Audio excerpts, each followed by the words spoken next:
Welcome to EnVision Center News, where we discuss community impact and involvement with today's nonprofit leaders and philanthropists. Thank you for tuning in today. I'm here with Jennifer and Karissa and Brad, and they are here with the Idaho Conservation League. Thanks for being here. Thanks for having us. Yeah, absolutely. So would you guys like to share with me what the Idaho Conservation League is and does? Yeah, so ICL was founded in 1973. This year's our 50th anniversary, which we're really excited about. ICL was originally formed to be the voice for conservation in the Idaho legislature. And at that point in time, we had small environmental groups around the state who felt it was important to have a voice in the legislature. So ICL was formed to represent those groups. But since then, we've grown a lot and we're a lot bigger and do a lot more than we used to do back then. We have a staff of about 30 across the state of Idaho to work on protecting Idaho's environment.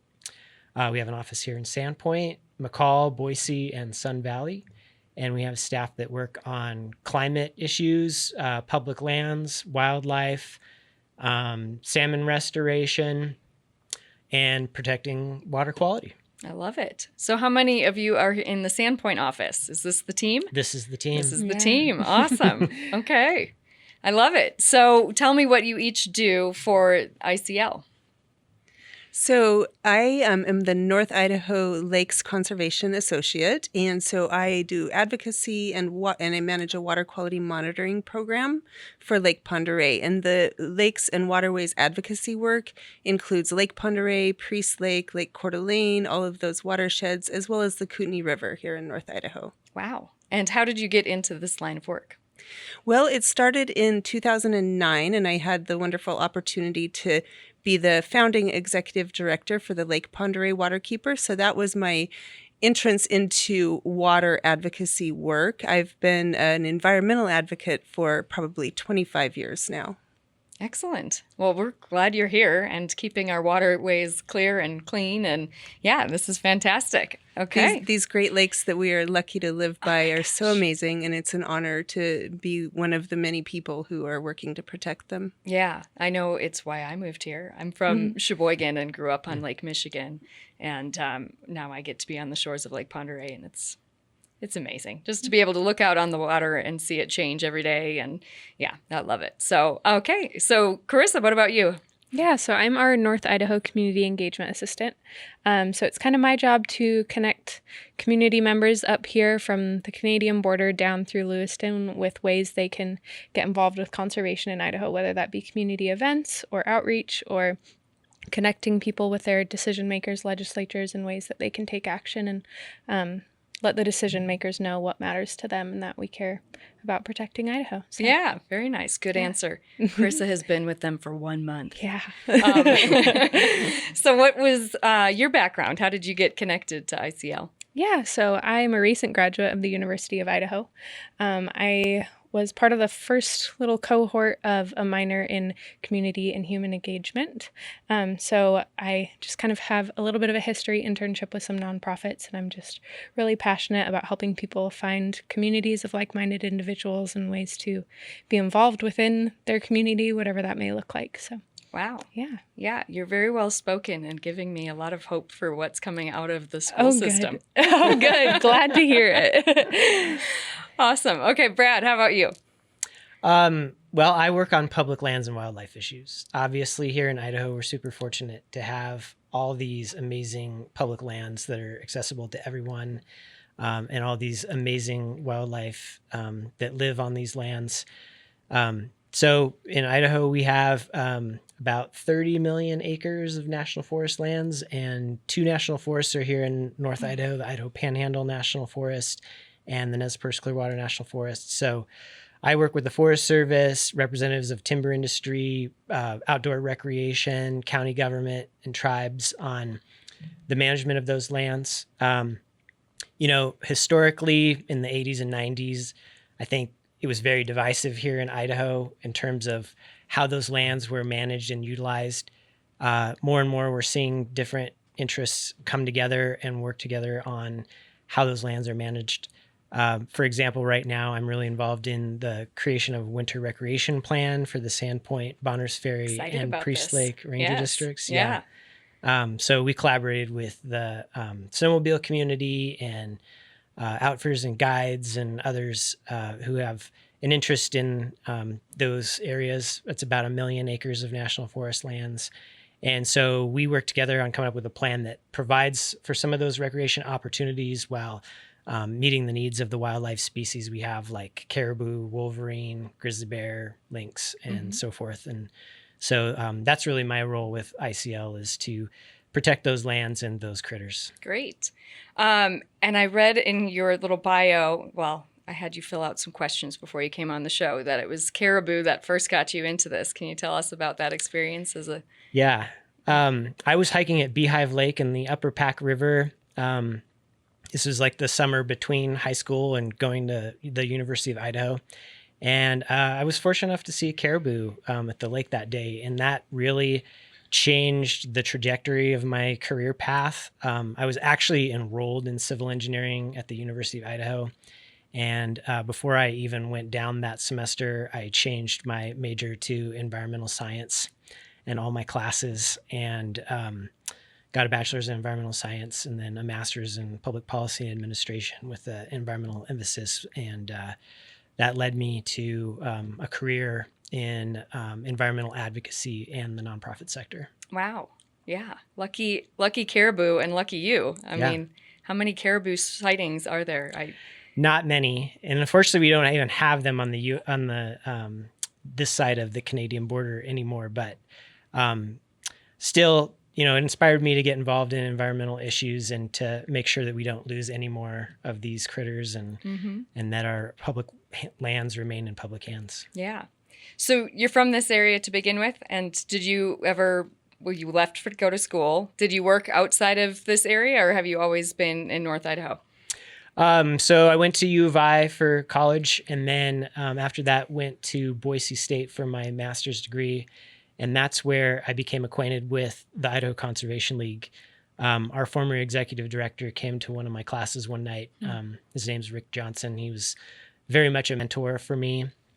And I was immediately captivated by ICL, and about a month later was able to secure an internship working on public lands. And so that led to a full-time job, and I worked out of our Boise office for about 7 years, and then wanted to come back to North Idaho. So I moved my job up here and was able to continue working on public lands, but obviously with an emphasis on the part of the state that's very much home for me. Yeah, that's great. Well, we're glad that you moved back up here and that you me too. brought the team. Yeah.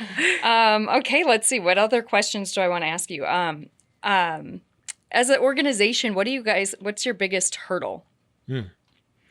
I think it's best for Brad to speak to that. He's been here so long. So, well, I think it's probably just the sheer volume of issues. There's a lot of different things going on that impact our environment, and it's easy to get overwhelmed, I think, and just feel like there's nothing you can do. But I think what we're good at is being strategic and focusing on the things that matter the most and where we have the most opportunity for impact. So I think, we really look to our strategic plan to guide that. And, sometimes we have to tell members or people from the public that call us, like, we'd really love to work on that issue that's impacting you locally. And sometimes we have to make hard choices about what we can really invest in. And I think that's, for me, the hardest thing is when I have to tell someone, like, unfortunately, we don't have the time or the capacity to get involved in that issue. But otherwise, I'd say, we found a way to be very successful in a state that is very conservative and maybe not naturally inclined to support the environment. But I think what is common to all Idahoans is that we live here because of our natural amenities and because of our clean water and our clean air. And so I think that we are able to make conservation happen by appealing to conservative values. Yeah, I had underlined that here. I said, oh, what does it look like when you appeal to these conservative values? And I could just see how that would be tricky, but like you just mentioned, we all live here for a reason. We love where we live because of what it looks like when we walk outside the door. And, absolutely. What would be your guys' greatest achievement in the past, let's just say 3 years? Well, I would just like to speak to the community and the way that they engage with us. It feels incredibly rewarding. I don't know if it's not our greatest advocacy achievement, obviously, but the achievement of bringing our community together and developing partnerships with the area's tribes and other nonprofits in our region. It's powerful and it's rewarding, and it serves all of the issues that we work on. Nice. Yeah. I mean, that is an accomplishment right there. Yeah, big time. I mean, for people to know to come to you with, these cases, I'm going to call it cases. I don't know if that's what you call it, but yeah, to come to you with these cases and then to rely on your expertise and to want to partner. And I mean, sometimes just knowing that you exist is a problem. And so the fact that you're known and you have all of these partnerships. Yeah. And since we started the Lakes Conservation Program, I get calls all the time because as the population increases, we're seeing more and more development happening along our shorelines in places that are less appropriate. All of the really appropriate places to develop that are on our shorelines have already been developed. Yeah. And so now more and more people are looking, developers and individuals both are looking to develop in wetlands and develop in really steep slopes along the shoreline in places that are going to impair water quality if they get developed. And so the neighbors of those places are often, somehow the word is out. And so I really, really appreciate getting the heads up from the community when there's people who are, doing things that negatively impact the waterways, and they're doing them without permits and without permission from the appropriate government bodies. And so I can help direct things a little bit and, hopefully align those developers with the right processes that they need to go through and ultimately have limits placed on what they're doing and keep them operating within the law. Perfect. So you have relationships then with legal teams. How does that work? So you get a tip that something is not on the up and up and could affect the quality of the water, and then who do you connect with? What does that look like? Well, we have a little catchphrase around the Idaho Conservation League that style matters. And it's really, really important to start by talking to the people who are causing the problems and, trying to get them in alignment on their own accord. And if not, applying public pressure. We're so excited to have her on board, reaching out to the community and having the community weigh in. For instance, if Bonner County has a setback requirement for development from wetlands. Mm-hmm. So a house would have to be 40 feet back from a wetland to be appropriately permitted. And so in cases where people just go ahead and start to develop without adhering to that setback, we can reach out to Bonner County and say, hey, let's enforce our wetland setbacks. Mm-hmm. And then if they need a little bit more of a nudge than just hearing from me, then we can call Karissa in and she rallies the community to show up at a hearing or to write letters and let the county know that, yes, people really want to see our wetlands protected. I mean, wetlands are amazing. If I can just have a moment to talk about them. They're like the kidneys of the earth, right? They clean the water. They store the water for when the droughts come or for later in the summer when things are more dry. Our wetlands are really amazing. They provide habitat for countless wildlife and plant species and fisheries. And so we really need to protect those. And without the community getting engaged, sometimes, things can go awry. So we're really glad to be working to save them. I love to know that they're the kidneys. That's a good analogy. And then, also just that first step is such an appropriate step, like to inform someone. Maybe they just don't know, right? And so you gently give them that nugget like, hey, did you know? And what this would do? And then letting them make that decision themselves, hopefully, seems like a very gracious and appropriate first step, which is cool. Yeah, we do, use litigation. That is one of the tools in the toolbox. But, if all we did was file court cases, we wouldn't win the hearts and minds of Idahoans. Mm-hmm. So, we do take at first a more collaborative approach when we can and try to work with people affected by these decisions and to try to come to agreement, without having to go to court on things. So, that's always the preferred approach is to work with the people and the stakeholders that are impacted by these decisions and try to come to agreement first. Yeah, absolutely. Let's change gears a little bit. We've got a lot of events coming up. First and foremost, 50 years is a wonderful milestone, unbelievable. So let's talk about how you guys are going to celebrate your 50th birthday. So we're kind of going to kick it off with our annual meeting, which is in May. And we always have our annual meeting at Redfish Lake, which is at the base of the Sawtooth Mountains, kind of in south central Idaho. And we're going to bring back some former staff and board members to talk about ICL's history. And we're really excited to have Congressman Mike Simpson coming to speak as well. So that's going to kind of kick things off. And then we're going to have regional events around the state. We're going to have one here in Sandpoint in October. And the dates for those events are all on our website for people who are interested. In fact, if we haven't already, we're soon opening registration for our annual meeting down at Stanley. We call that Wild Idaho. And then some point in the future, too, we'll have information on our website about like the Sandpoint event and the other regional events around the state. Nice.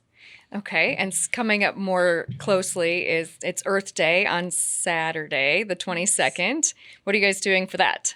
Yeah, so we're really excited to be partnering with the city of Sandpoint to host a cleanup down at City Beach and the Lower Sand Creek. So we're inviting community members down from 9 a.m. to noon. We're all just going to gather up at the pavilion, and then we'll have trash bags, gloves, all the things for community members. We'll point them to a general area and just kind of help clean up any trash that's been hidden under snow or right along the shoreline, just to get it cleaned up before these busy months. Evans Brothers Coffee has graciously donated warm beverages, hot chocolate, and we'll have snacks and everything to keep the energy going. May be a little muddy, so we ask people, if you do attend, to dress appropriately for the weather, wear clothes you're okay with getting a little wet, maybe some rain boots. But yeah, we're really excited. It's a great opportunity for community members to hands-on be involved and give back to their community and take care of the lake that we all love so much. So, yeah, absolutely. Yeah. And have you guys been doing this? Is this an annual event, annual cleanup event? Yeah, so the Lake Pend Oreille Waterkeepers used to conduct it. They are who we absorbed the water quality monitoring program from when they shut their doors last year. And so we're hoping to make this an annual event to celebrate Earth Day every year. Yeah, excellent. Speaking of the water quality, what are we calling them? The people who...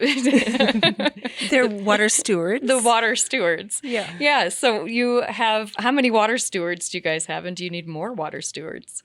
Well, we always can use more people who are interested in stewarding or protecting our waterways. Absolutely. We can't really say how many we have because we have an upcoming training on May 10th. And in order to be an official water steward, you have to go through a training. So after May 10th, we'll tell you. But people are absolutely welcome to come and join the training down at City Beach at the Windbag Marina out on the docks on May 10th and get trained up and become a water steward and join the team. Excellent. Okay, so what do these water stewards do once they become official and go to the training? Do you want to talk about that or should I? Sure. Yeah, so you can fill in if I miss anything. Okay. But basically through May through September, our water quality stewards go out on the third Tuesday of every month to collect water samples, to test for 10 different parameters within the water.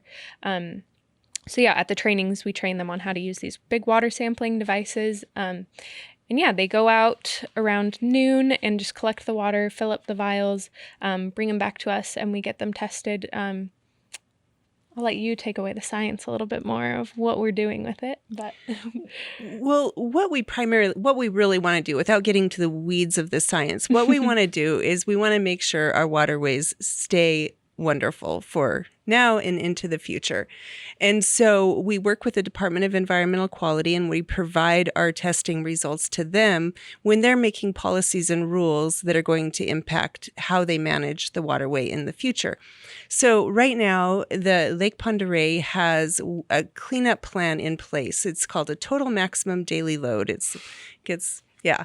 But so that determines how much pollution is allowed to come into the waterway from human uses and human activities. So some of the things that humans do that impact our waterways are simply like fertilizing your lawn along the shoreline, or if you're doing any earth disturbing activities, if you're building a shed or if you're building a new house and you're digging up the dirt.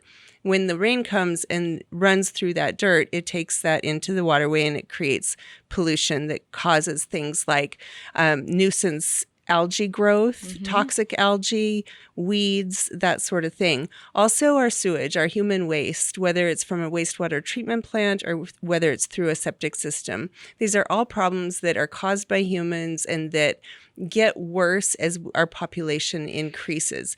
And so we provide our water quality data to the Department of Environmental Quality as they review and set new policies for how much of that pollution and how they regulate that pollution that's being put into our waterways. So it's really, really exciting way for individuals in our community to get involved in a program that has real world implications on making sure that we can keep swimming in our waterways and there aren't toxic algae blooms and that our dogs are safe when they go swimming in the waterways. And so we can continue drinking the water because we do pull our drinking water out of Lake Pend Oreille for, a good portion of our drinking water in the region comes from Lake Pend Oreille. So it's a great way for the community members to take ownership over that water that they use and need in order to thrive and survive. Yeah. Fantastic. I'm glad that you're doing it. Someone's monitoring it.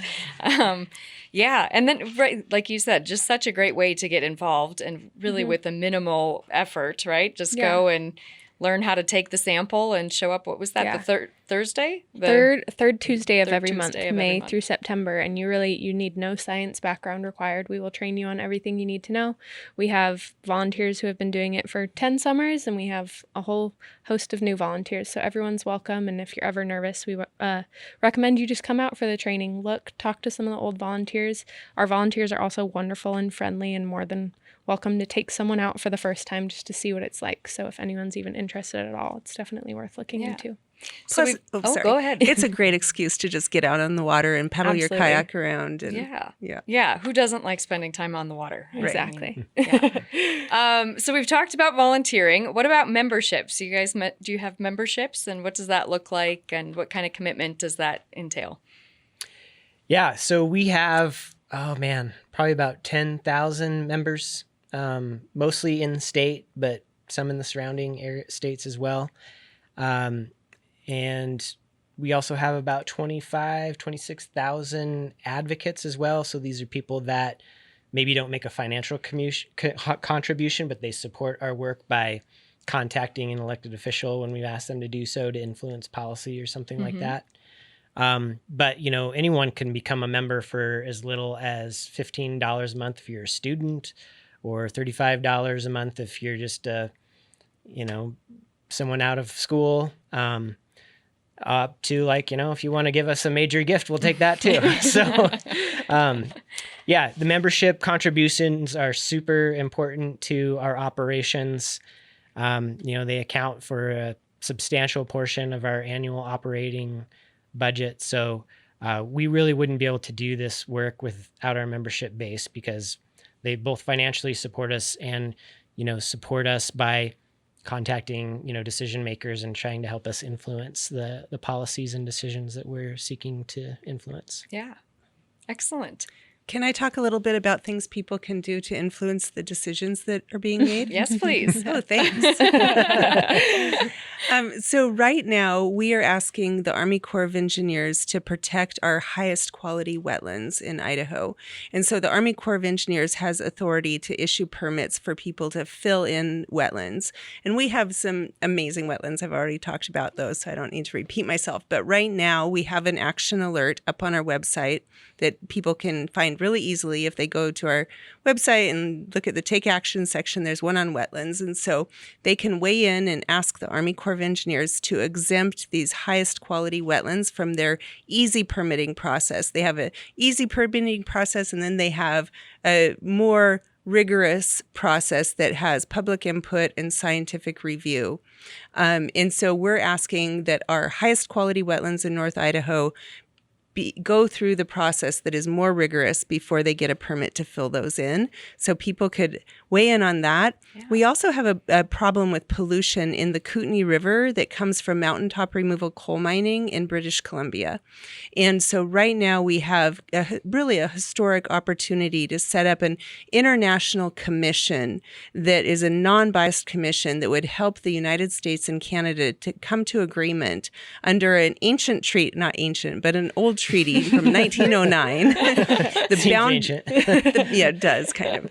The Boundary Waters Treaty says that neither the United States nor Canada will pollute the waters of the other country. But right now, our waters are getting polluted by Canada. And so this commission will resolve that dispute in close consultation with the tribes and First Nations that are impacted, whose fisheries are impacted. So right now we have a great need for our senators in Idaho, Senator Risch and Senator Crapo, to get involved and to weigh in and say that they want to see our waters protected from our neighbors to the north. And people can weigh in. They can go to our website and find our Take Action and send a quick note that's really easy to do. It takes about 20 seconds. What do you think, Karissa? Yeah, 20 seconds tops. And send that quick note to Senator Risch and Senator Crapo and get them on board with all sorts of their peers. Leaders in our government throughout the United States are asking for this to happen, and we really need them to get on board. So yeah. Thanks for that opportunity. Yes. And while we're talking about opportunities to be involved, I'll make a plug for one more. So the Conixu Winter Recreation Plan that I was talking about, that is also available for public comment right now. So you can go to our website at idahoconservation.org and take action on any of these 3 issues right now. Perfect. Thanks for saying the website, the web address, idahoconservation.org, if anyone didn't catch it the first time. Yep. Yeah. Well, I know I will be going to idahoconservation.org and making a little plug. And then we will be putting this in our newsletter because in addition to getting people out to your service day on the 22nd, I hope a bunch of our readers will click these links and take the 20 seconds it takes to keep our waters clean and to approve your winter use plan. Yeah. Thank you. We have lots of fun opportunities coming up throughout this summer, whether it be trail cleanup days, we can go out on a hike and clear up some brush over the fallen down trees, different seminars and webinars, just all sorts of ways to get involved. So yeah, check out our website and subscribe to our newsletter. I love it. Okay. Is there anything that we haven't covered that you guys want to share? Jennifer? I'd just like to thank the community for supporting this work. It's really, really rewarding to be out at the public hearings and meetings that we go to and you know, have the community standing with us on these important issues. This is an amazing community up here in Bonner and Boundary counties in North Idaho. And we're just so glad to be a part of it and be supporting the people who live here and feeling their support for our work. Yeah. So. Well, I'm not everyone, but I can thank you for what you're doing. So yes, thank you guys for being here today and for all that you're doing to keep North Idaho what North Idaho is known for. So Thank all you. right. Yeah, thanks. Thanks for listening to today's episode. For more information, you can go to crecIdaho.com. Please like, share, and subscribe. We'll see you again soon.